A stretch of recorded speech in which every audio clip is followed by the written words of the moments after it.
Lo que la Biblia enseña acerca de Dios. Una de las cosas lindas del curso La Fe de Jesús es de que es un curso directo. Se trata de sencillas preguntas sobre los grandes temas bíblicos con respuestas directas y precisas que se encuentran en el texto de la palabra de Dios. La Biblia es una colección de historias de personajes, de héroes bíblicos que vivieron durante un montón de años. En cada una de esas historias, nosotros encontramos no solamente la historia de ese personaje, sino diferentes manifestaciones de Dios. Entonces, por ejemplo, leyendo la historia de Moisés, leyendo más adelante la historia de Daniel, poquito antes la historia de David, nosotros vamos a encontrar de que en esas historias, por ejemplo, en algún momento, en algún episodio, se habla acerca de Dios. Entonces, si tú quieres entender, aparte de las historias, que es muy bueno leer, ¿qué dice la Biblia acerca de Dios? Tienes que tomar esos pasajes, esos episodios, donde en la vida de cada una de estas personas se habla acerca de Dios. Entonces, juntando todas esas partes en la Biblia, tú vas a tener una idea bastante clara, muy linda, acerca de quién realmente es Dios, de acuerdo a todo lo revelado a lo largo de su santa palabra. Vamos a la primera pregunta. ¿Cuántos dioses hay? Pregunta directa y clara. Efesios capítulo 4, versículo 6. El apóstol San Pablo va a decir, y es importante que lo dice en el Nuevo Testamento, un solo Dios y Padre de todos, quien es sobre todos, a través de todos y en todos. La Biblia es muy clara al afirmar que existe solamente un solo Dios. Tenemos un solo Dios a quien nosotros adoramos y rendimos pleitesía. Segunda pregunta. ¿Cuál es la naturaleza de Dios? Esta es una pregunta profunda. ¿De qué constituye? ¿Cómo está constituido Dios? ¿Qué es Dios? ¿Es hueso y carne? ¿Es alguien semejante a nosotros? Los griegos tenían sus dioses y esos dioses tenían características muy humanas. Se engañaban, se metían el uno con la mujer del otro, se peleaban, se mataban. Pero ¿cómo es la naturaleza de Dios? La Biblia no nos va a explicar mucho, la Biblia va a dar por sentado. No va a tratar de explicar la Biblia el origen de Dios, ni cómo es que Dios existe. La Biblia va a decir sencillamente, Dios existe. Dios creó los cielos y la tierra, el primer pasaje de la Biblia. Pero ¿cuál es su naturaleza? La Biblia tampoco va a tratar de explicarnos, porque Dios es alguien, en primer lugar, mucho más grande que nosotros. Alguien a quien nosotros con nuestro reducido intelecto no podemos empezar a entender. La tierra es un punto de polvo en el espacio.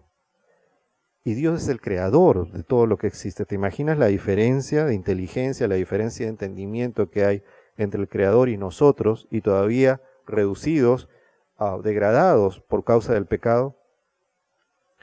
Pero ¿cuál es la naturaleza de Dios? Hay un pasaje donde Jesús habla con una mujer, con la mujer samaritana, junto al pozo de Jacob. Y en ese lenguaje que Jesús le trata de explicar a esta mujer, que le decía, nosotros podemos adorar en este lugar y es mejor adorar en este monte y no en el monte donde ustedes adoran a Dios. Y Jesús trata de explicarle a esta mujer de que Dios no es alguien que tú puedes llevar de un lado a otro.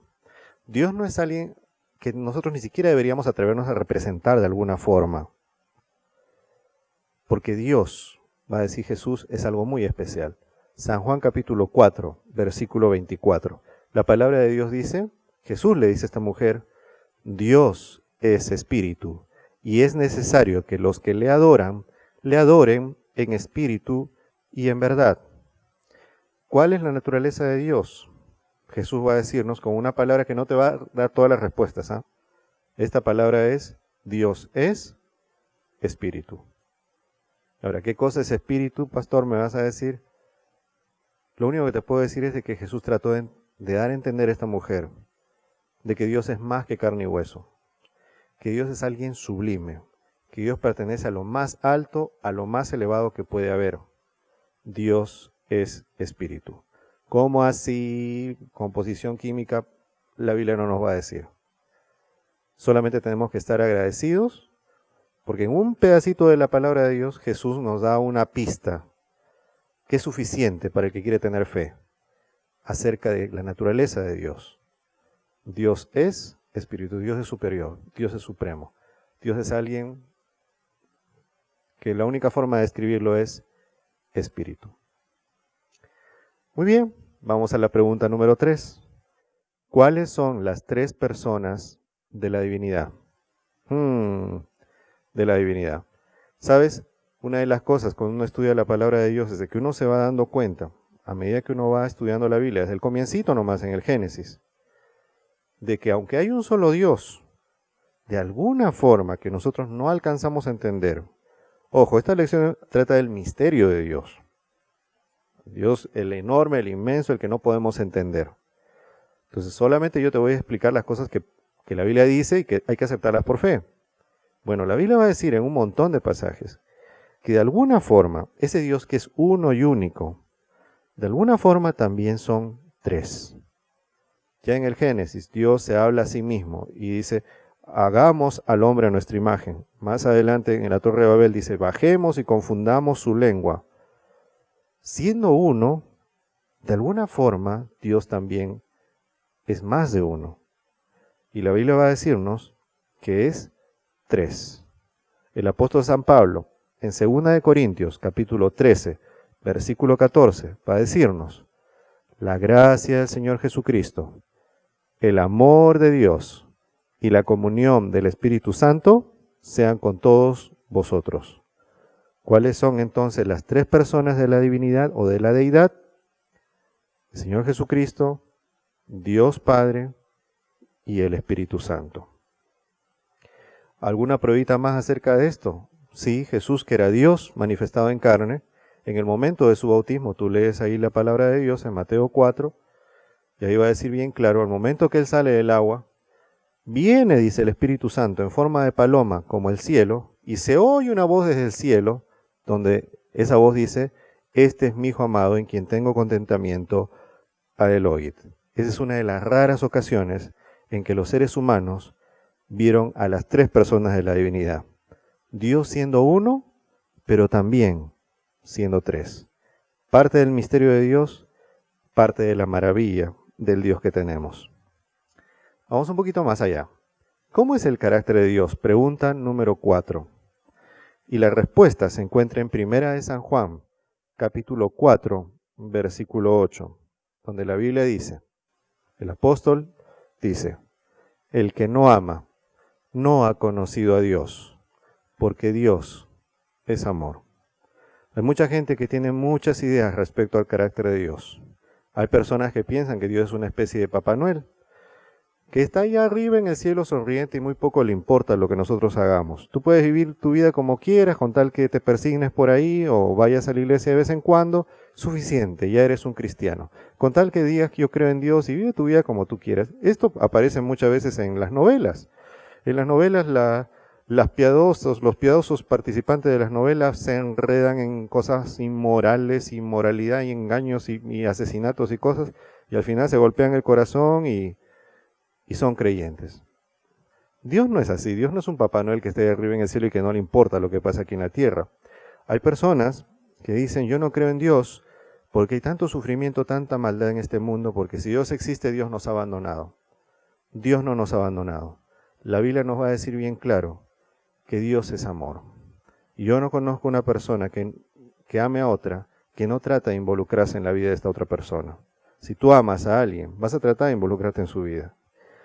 De una buena manera, de una buena forma, pero vas a tratar de estar involucrado, relacionado, comunicado con esa persona.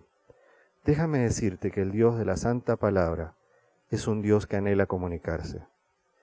La Biblia menciona a Dios, a Jesús, al Espíritu Santo, tocando la puerta de nuestro corazón, llamándonos para que abramos la puerta, porque quiere ser nuestro amigo, quiere cenar con nosotros y que nosotros cenemos con Él. Por esto bien va a decir la Biblia, que el que no ama no ha conocido a Dios, porque Dios es amor. ¿Cómo es el carácter de Dios? La Biblia dice que es amor, y eso es así. Pregunta número 5. ¿Cómo nos considera Dios? Primera de Juan, capítulo 3, versículos 1 y 2. El apóstol San Juan en su carta nos va a decir, la carta es diferente que el Evangelio, al buscar en la tabla de contenido, Una cosa es San Juan, el Evangelio según San Juan, y otra es la carta de Primera de San Juan. Esta es la carta, está casi al final de la Biblia. La palabra de Dios dice, mirad cuán grande amor nos ha dado el Padre para que seamos llamados Hijo de Dios. Y lo somos. Por esto el mundo no nos conoce, porque no le conoció a Él. Amados, ahora somos hijos de Dios, y aún no se ha manifestado lo que seremos. Pero sabemos que cuando Él sea manifestado, seremos semejantes a Él, porque le veremos tal como Él es. ¿Cómo nos considera Dios? Dios ha tratado de revelarse a nosotros de una forma que lo podamos entender. Y la forma que Él eligió para que podamos entender su interés por nosotros es que Él quiere que nosotros le llamemos Padre.